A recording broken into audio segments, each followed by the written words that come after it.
سنت کی برکت۔ ایک بزرگ فرماتے ہیں کہ میرے اوپر 300 روپیہ کا قرض تھا اور بے وجہ مفلسی کہ کوئی صورت نظر نہیں آتی تھی کہ قرض کیسے اترے گا۔ اتفاقاً ایک دن میں نے کسی عالم کے درس میں یہ سنا کہ جو شخص کھانا کھانے سے پہلے اور بعد میں سنت سمجھ کر ہاتھ دھو لیا کرے تو اس کا یہ فائدہ ہوگا کہ چند دنوں میں اس کا قرض ادا ہو جائے گا۔ چنانچہ میں نے یہ عمل شروع کیا، ابھی چند روز ہی کیا تھا کہ اللہ کے فضل و عنایت سے میرے ذمہ ایک کوڑی بھی کسی کے باقی نہ رہی اور میں الحمدللہ ایک سنت نبوی پر عمل کی برکت سے قرض کے بوجھ سے صدقدوش ہو گیا۔ برتن میں ہاتھ دھونا۔ سلیچی میں ہاتھ دھونا درست ہے، جس برتن میں کھانا کھایا ہو اس میں ہاتھ دھونا بے ادبی ہے۔ کھانے کی ابتدا بسم اللہ سے کرنا اور ہر کام سے پہلے بسم اللہ پورا پڑھنا۔ حضرت انس رضی اللہ تعالیٰ عنہ فرماتے ہیں کہ نبی کریم صلی اللہ علیہ وآلہ وسلم نے فرمایا بسم اللہ کہو اور ہر ایک اپنے قریب اور سامنے سے کھائے۔ حضرت عمر بن ابی سلمہ فرماتے ہیں کہ آپ صلی اللہ علیہ وآلہ وسلم نے فرمایا بسم اللہ کہو اور اپنی جانب سے کھاؤ۔ فائدہ صرف بسم اللہ پڑھے تب بھی کافی ہے، بسم اللہ الرحمن الرحیم پڑھنا بہتر ہے۔ بسم اللہ نہیں تو برکت نہیں۔ حضرت انس رضی اللہ تعالیٰ عنہ سے مرفوعاً روایت ہے کہ جس کھانے پر بسم اللہ نہ پڑھی جائے اس میں برکت نہیں ہوتی۔ بسم اللہ نہ پڑھی جائے تو شیطان کی شرکت۔ حضرت جابر سے روایت ہے کہ نبی کریم صلی اللہ علیہ وآلہ وسلم کو میں نے یہ فرماتے ہوئے سنا کہ جب آدمی گھر میں داخل ہوتا ہے اور کھانے پر اللہ کا نام لیتا ہے تو شیطان کہتا ہے نہ سونے کی گنجائش ہے نہ کھانے کی، یعنی بسم اللہ پڑھتا ہے تو شیطان کو تکلیف ہوتی ہے۔ حضرت سلیمان فارسی سے روایت ہے کہ نبی اکرم صلی اللہ علیہ وآلہ وسلم نے فرمایا جسے یہ پسند ہو کہ شیطان اس کے ساتھ سونے میں، کھانے میں، رات گزارنے میں شریک نہ ہو، اسے چاہیے کہ جب گھر میں داخل ہو تو سلام کرے اور کھانے پر بسم اللہ کہے، اس کی برکت سے شیطان شریک نہیں ہوگا۔ ایک اللہ والی کا واقعہ۔ رابعہ بصری اپنے والدین کی چوتھی بیٹی تھی، اس لیے آپ کا نام رابعہ یعنی چوتھی رکھا گیا۔ وہ ایک انتہائی غریب لیکن معزز گھرانے میں پیدا ہوئی۔ رابعہ بصری کے والدین کی غربت کا اندازہ اس بات سے لگایا جا سکتا ہے کہ جس شب رابعہ بصری پیدا ہوئی آپ کے والدین کے پاس دیا جلانے کے لیے تیل تھا اور نہ آپ کو لپیٹنے کے لیے کوئی کپڑا۔ آپ کی والدہ نے آپ کے والد سے درخواست کی کہ پڑوسیوں سے تھوڑا تیل ہی لے آئیں تاکہ دیا جلایا جا سکے۔ آپ کے والد نے پوری زندگی اپنے خالق کی حقیقی کے علاوہ کسی کے آگے ہاتھ نہ پھیلایا تھا، چنانچہ وہ پڑوسی کے دروازے تک تو گئے لیکن خالی ہاتھ واپس لوٹ آئے۔ رات کو رابعہ بصری کے والد کو خواب میں حضور پاک صلی اللہ علیہ وآلہ وسلم کی زیارت ہوئی اور آپ صلی اللہ علیہ وآلہ وسلم نے رابعہ کے والد کو بشارت دی کہ تمہاری نومولود بیٹی خدا کی برگزیدہ بندی بنے گی اور مسلمانوں کو صحیح راہ پر لے کر آئے گی۔ تم امیر بصرہ کے پاس جاؤ اور اسے ہمارا پیغام دو کہ تم امیر بصرہ ہر روز رات کو 100 مرتبہ اور جمعرات کو 400 مرتبہ درود کا نذرانہ بھیجتے ہو، لیکن پچھلی جمعرات کو تم نے درود شریف نہ پڑھا، لہٰذا اس کے کفارہ کے طور پر 400 دینار بطور کفارہ یہ پیغام پہنچانے والے کو دے دو۔ رابعہ بصری کے والد اٹھے اور امیر بصرہ کے پاس پہنچے۔ اس دوران آپ کی آنکھوں سے خوشی کے آنسو جاری تھے۔ جب امیر بصرہ کو رابعہ بصری کے والد کے ذریعے حضور پاک صلی اللہ علیہ وآلہ وسلم کا یہ پیغام ملا تو وہ یہ جان کر انتہائی خوش ہوا کہ وہ نبی آخر الزماں صلی اللہ علیہ وآلہ وسلم کی نظروں میں ہے۔ اس نے شکرانے کے طور پر فوراً 1000 دینار غرباء میں تقسیم کرائے اور 400 دینار رابعہ بصری کے والد کو ادا کیے اور ان سے درخواست کی کہ جب بھی کسی چیز کی ضرورت ہو بلا جھجک تشریف لائیں۔ کچھ عرصے بعد رابعہ بصری کے والد انتقال کر گئے۔ اس اثناء میں بصرہ کو سخت قحط نے اپنی لپیٹ میں لے لیا۔ قحط کے دوران آپ رابعہ بصری اپنی بہنوں سے بچھڑ گئیں۔ رابعہ بصری ایک قافلے میں جا رہی تھی کہ قافلے کو ڈاکوؤں نے لوٹ لیا اور ڈاکوؤں کے سرغنہ نے رابعہ بصری کو اپنی تحویل میں لے لیا اور آپ کو لوٹ کے مال کی طرح بازار میں لونڈی بنا کر بیچ دیا۔ آپ کا آقا آپ سے انتہائی سخت محنت و مشقت کا کام لیتا تھا، اس کے باوجود آپ دن بھر کام کرتی اور رات بھر عبادت کرتی رہتی اور دن میں بھی زیادہ تر روزے رکھتی۔ اتفاقاً ایک دفعہ رابعہ بصری کا آقا آدھی رات کو جاگ گیا اور کسی کی گریہ و زاری کی آواز سن کر دیکھنے چلا کہ رات کے اس پہر کون اس طرح گریہ و زاری کر رہا ہے۔ وہ یہ دیکھ کر حیران رہ گیا کہ رابعہ بصری اللہ کے حضور سر پہ سجود ہے اور نہایت عاجزی کے ساتھ کہہ رہی ہیں اے اللہ تو میری مجبوریوں سے خوب واقف ہے، گھر کا کام کاج مجھے تیری طرف آنے سے روکتا ہے، تو مجھے اپنی عبادت کے لیے پکارتا ہے، مگر میں جب تک تیری بارگاہ میں حاضر ہوتی ہوں نمازوں کا وقت گزر جاتا ہے، اس لیے میری معذرت قبول فرما لے اور میرے گناہوں کو معاف کر دے۔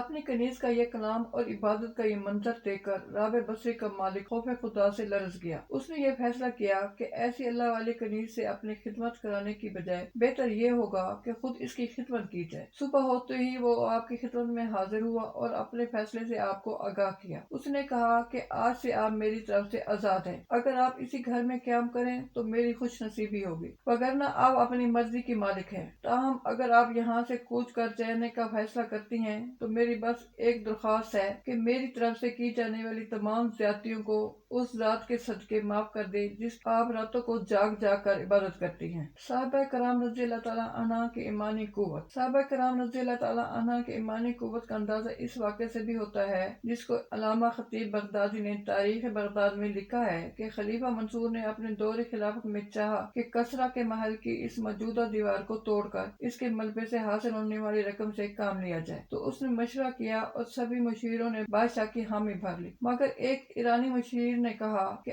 آپ اس دیوار کو ہرگز نہ توڑوائیں، کیونکہ بعد کے لوگ جب دیکھیں گے کہ صحابہ نے ظاہری ضعف و کمزوری کے باوجود اور اس ایوان کے بادشاہ کے جلال کے باوجود اس کو مغلوب کر دیا تو ان کو کوئی شک نہ ہوگا کہ یہ سب اللہ کے حکم سے ہوا ہے اور اللہ ہی کی ان کے ساتھ تائید و نصرت رہی ہے۔ مگر بادشاہ کی سمجھ میں اس کی بات نہیں آئی اور اس نے اس دیوار کو توڑنے پر مزدور لگا دیے، مگر چند ہی دنوں میں اندازہ ہو گیا کہ اس دیوار کو توڑنے پر جتنا خرچ آئے گا اس کا 10واں حصہ بھی اس کے ملبے سے حاصل نہ ہوگا، کیونکہ وہ انتہائی مضبوط اور مستحکم ہے۔ اس لیے بادشاہ نے اس کام کو رکوانے کا ارادہ کیا، مگر کام کو رکوانے سے پہلے اس نے اپنے اسی ایرانی مشیر کو پھر بلایا اور صورتحال کو رکھ کر مشورہ لیا، تو مشیر نے کہا کہ آپ اس کام کو ہرگز نہ رکوائیں، اور کہا کہ میں نے پہلے جو مشورہ دیا تھا کہ آپ اس دیوار کو نہ توڑوائیں، اس کی وجہ یہ تھی کہ اس دیوار کے باقی رہنے سے صحابہ کرام رضی اللہ تعالیٰ عنہ اجمعین کی ایمانی قوت و طاقت کا اندازہ بعد میں آنے والوں کو ہوگا کہ ایسے مضبوط محل کو چند صحابہ کرام رضی اللہ تعالیٰ عنہ نے کس طرح توڑا ہوگا۔ اور اب میں جو مشورہ دے رہا ہوں کہ آپ اس کام کو نہ رکوائیں، وہ اس لیے کہ کام شروع کر کے رکوا دینے سے بعد میں آنے والے لوگ کہیں گے کہ ایرانیوں نے ایسا مضبوط محل بنایا تھا کہ اس کی دیوار کا ایک حصہ توڑنا بھی اسلامی حکومت کے بس میں نہیں تھا۔ علامہ ابن خلدون نے مقدمہ میں لکھا ہے کہ ایک بار ہارون رشید نے اس دیوار کو ڈھانے کا ارادہ کیا تھا اور اس پر مزدور لگا دیے اور اس سلسلے میں کام بھی شروع ہو گیا،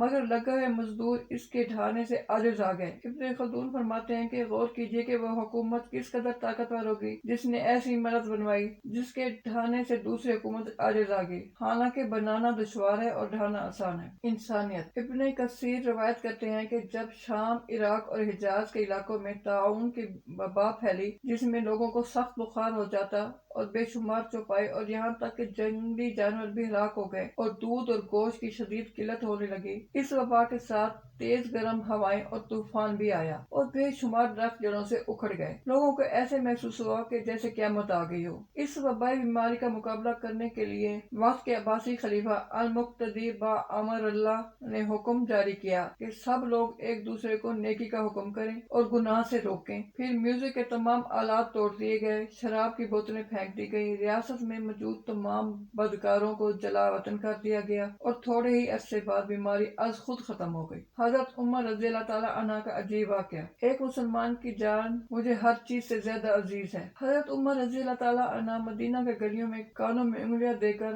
حیران و سرگرداں پھر رہے تھے اور چلا چلا کر کہہ رہے تھے، ہائے افسوس، ہائے افسوس۔ لوگ متعجب ہو کر آئے اور پوچھنے لگے، امیر المومنین رضی اللہ تعالیٰ عنہ کو کیا ہو گیا؟ حضرت عمر رضی اللہ تعالیٰ عنہ نے فرمایا، بعض امراء کی طرف سے پیغام رساں خبر لے کر آیا ہے کہ ایک نہر دونوں کے بیچ حائل ہو گئی ہے، اسے عبور کرنے کے لیے کوئی کشتی نہ ملی تو ان کے امیر نے حکم دیا کہ ایسا آدمی تلاش کرو جو اس نہر کی گہرائی کو جانتا ہو۔ چنانچہ ایک بوڑھا آدمی لایا گیا، اس نے خوف زدہ لہجے میں کہا کہ مجھے اس کی گہرائی کا خوف ہے، مگر اس امیر نے جبرن اس کو نہر میں داخل کرا دیا۔ ابھی وہ نہر میں داخل ہوا ہی تھا کہ اس کو اس کی گہرائی نے پکڑ لیا اور وہ ہائے عمر رضی اللہ تعالیٰ عنہ، ہائے عمر رضی اللہ تعالیٰ عنہ کی آواز لگاتا نہر میں ڈوب گیا۔ بعد ازاں حضرت عمر رضی اللہ تعالیٰ عنہ نے اس علاقے کے والی کو طلب کیا، وہ آیا تو چند روز اس سے منہ پھیرے رکھا، پھر وہ آیا تو اس سے پوچھا کہ اس کا کیا قصور تھا کہ تو نے اس کو مار ڈالا؟ امیر نے معذرت کرتے ہوئے عرض کیا، اے امیر المومنین، میں نے اس کو قصداً نہیں قتل کیا اور ہمیں اس نہر کو عبور کرنے کے لیے کوئی چیز بھی دستیاب نہیں تھی، ہمارا مقصد تو یہ تھا کہ اس نہر کی گہرائی معلوم کریں۔ پھر وہ حضرت عمر رضی اللہ تعالیٰ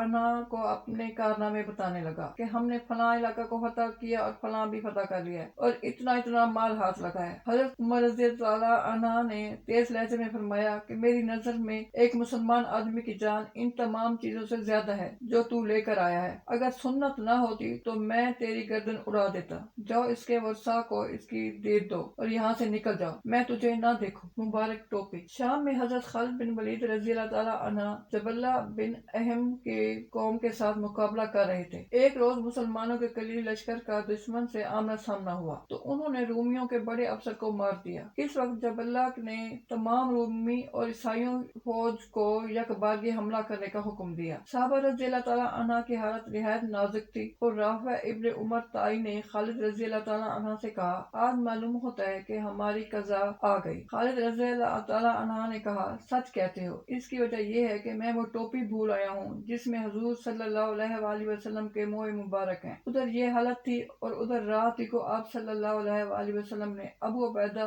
بن الجراح رضی اللہ تعالیٰ عنہ کو، جو فوج کے سپہ سالار تھے، خواب میں تنبیہ فرمائی کہ تم اس وقت خواب غفلت میں پڑے ہو، اٹھو اور فوراً خالد بن ولید کی مدد کو پہنچو کہ کفار نے ان کو گھیر لیا ہے۔ اگر تم اس وقت جاؤ گے تو وقت پر پہنچ جاؤ گے۔ ابو عبیدہ رضی اللہ تعالیٰ عنہ نے اسی وقت لشکر کو حکم دیا کہ جلد تیار ہو جاؤ، چنانچہ وہاں سے وہ مائع فوج جلغار کے لیے روانہ ہوئے۔ راستے میں کیا دیکھتے ہیں کہ فوج کے آگے آگے نہایت سرعت سے ایک سوار گھوڑا دوڑاتے ہوئے چلا جا رہا ہے، اس طرح کہ کوئی اس کی گرد کو نہیں پہنچ سکتا تھا۔ انہوں نے خیال کیا کہ شاید کوئی فرشتہ ہے جو مدد کے لیے جا رہا ہے، مگر احتیاطاً چند تیز رفتار سواروں کو حکم کیا کہ اس سوار کا حال دریافت کریں۔ جب قریب پہنچے تو پکار کر اس جوان کو رکنے کے لیے کہا۔ یہ سنتے ہی وہ جسے ہم جوان سمجھ رہے تھے رکا تو ہم نے دیکھا کہ وہ تو خالد بن ولید کی اہلیہ محترمہ تھی۔ ان سے حال دریافت کیا گیا تو وہ گویا ہوئی کہ اے امیر، جب رات کے وقت میں نے سنا کہ آپ نے نہایت بےتابی سے لوگوں سے فرمایا کہ خالد بن ولید رضی اللہ تعالیٰ عنہ کو دشمن نے گھیر لیا، تو میں نے خیال کیا کہ وہ ناکام کبھی نہ ہوں گے، کیونکہ ان کے ساتھ